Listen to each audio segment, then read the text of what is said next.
मित्रों, आज बहुत समय के बाद सुल्तानपुर की पवित्र भूमि पर आया हूं।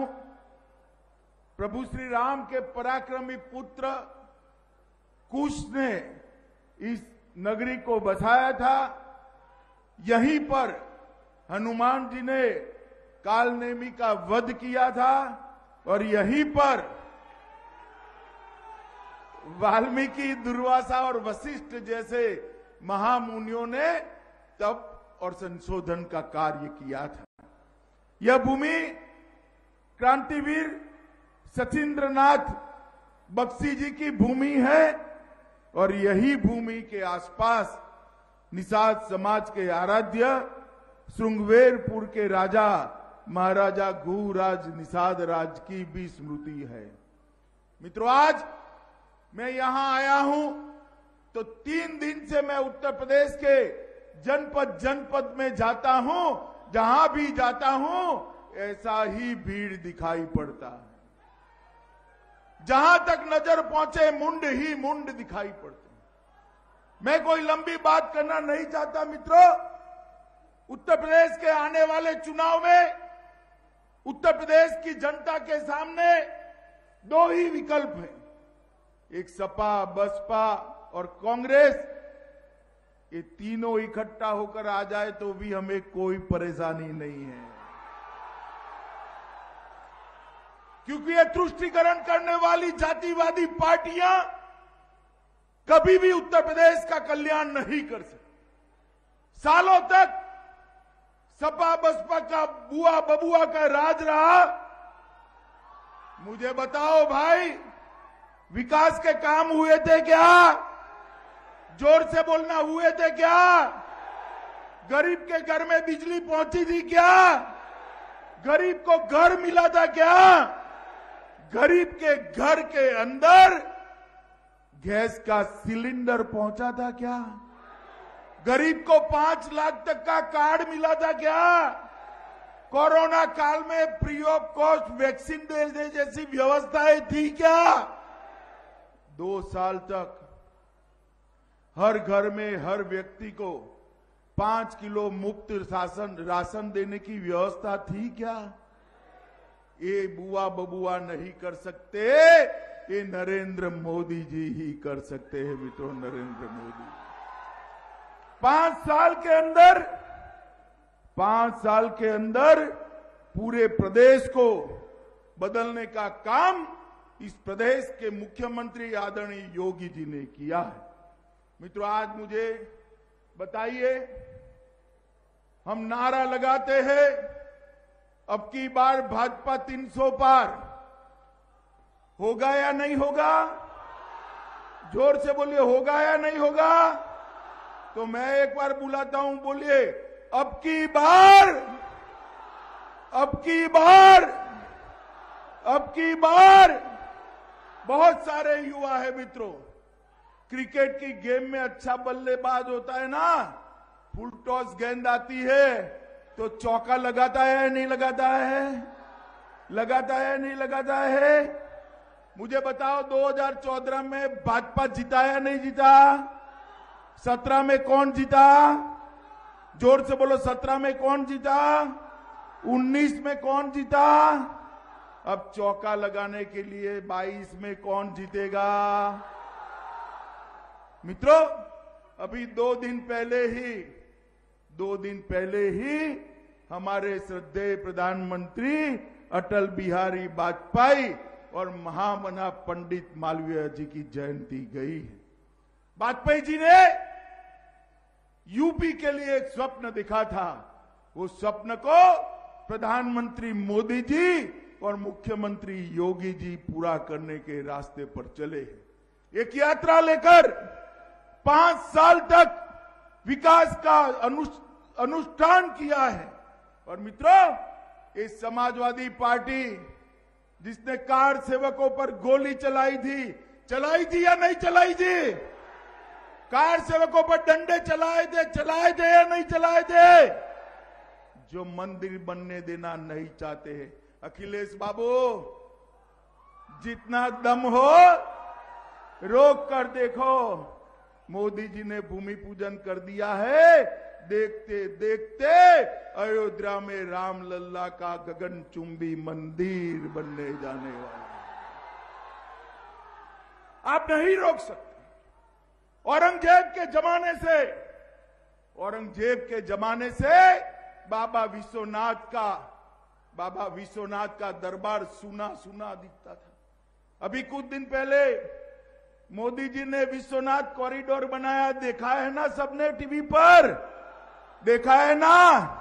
आज अब भारत में से कोई भी श्रद्धालु बाबा विश्वनाथ का दर्शन करने जाता है, उसके कलेजे को ठंडक पहुंचती है मित्रों, ठंडक पहुंचती है। आज बाबा अपने दरबार के साथ शान से बैठे हैं और सभी श्रद्धालु जाकर वहां कहते हैं, नमः पार्वती पते हर हर महादेव। ये कोई काम सपा बसपा कर सकता है क्या? जोर से बोलो, कर सकता है क्या? अरे भाई, उनकी तो एबीसीडी ही उल्टी थी। वो ए का मतलब उनके लिए आतंक और अपराध था, बी का मतलब भाई भतीजावाद था, सी का मतलब करप्शन था और डी का मतलब दंगा था।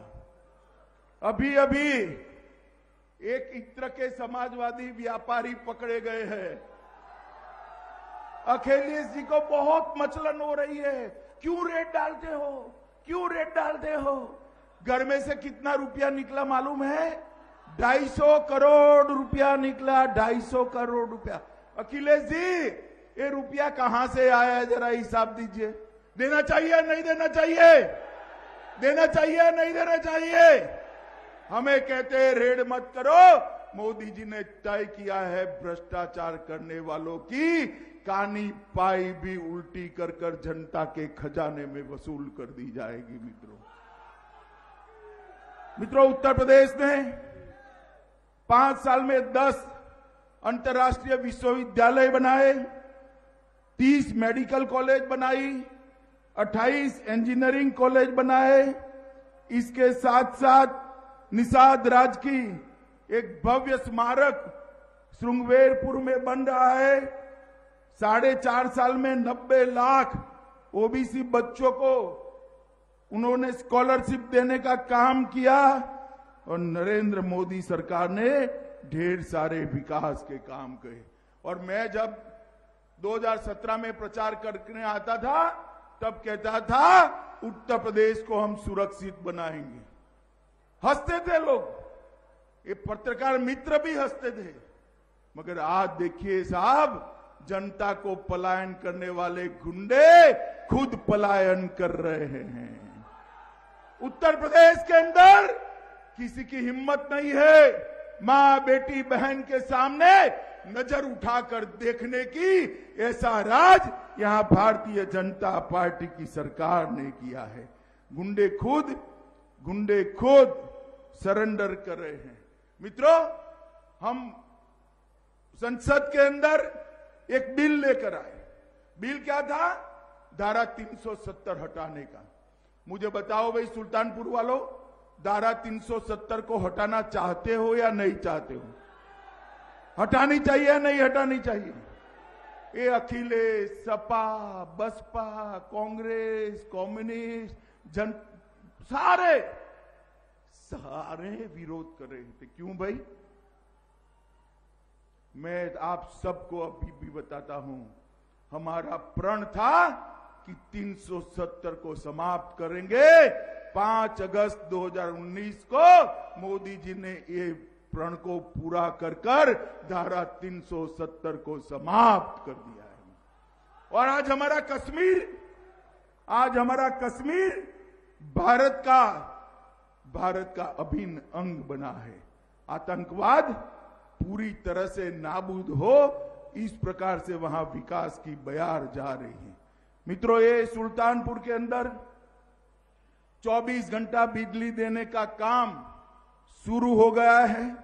यहां मेडिकल कॉलेज बनाया गया, नवोदय विद्यालय बनाया गया, पॉलिटेक्निक कॉलेज बनाया गया, ऑक्सीजन प्लांट लगाया गया, जिला अस्पताल बनाया गया, ट्रॉमा सेंटर बनाया गया, पूर्वांचल एक्सप्रेस बनाई गई, कोई विद्युत स्टेशन नहीं थे, अब विद्युत स्टेशन बनाए जा रहे हैं। और मैं आज एक बात कहकर जाता हूं, फिर से भाजपा सरकार बनने के बाद 40 वर्ष पुरानी चीनी मिल का नवीनीकरण भी होना है और विस्तार भी होना है। एक ही जनपद में 5 पुल बने हैं। जनपद में क्षेत्र के अंदर 90 किलोमीटर में गोमती पर 12 पुल बन रहे हैं।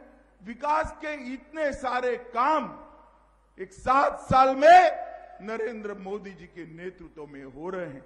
फिर से एक बार आपका आशीर्वाद चाहिए।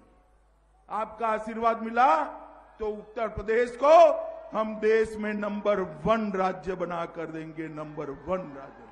मुझे बताओ, कमल के निशान पर बटन दबाएंगे क्या? जोर से बोलो, दबाएंगे? भाजपा सरकार बनाएंगे? 300 पार जाएंगे? योगी जी के हाथ मजबूत करेंगे? मोदी जी के हाथ मजबूत करेंगे? तो मेरे साथ दोनों हाथ उठाइए, उठाइए दोनों हाथ, मुट्ठी भींचकर प्रभु श्री राम का जयकारा लगाइए। बोलिए जय श्री राम, जय श्री राम, जय जय श्री राम, जय जय श्री राम। वंदे वंदे वंदे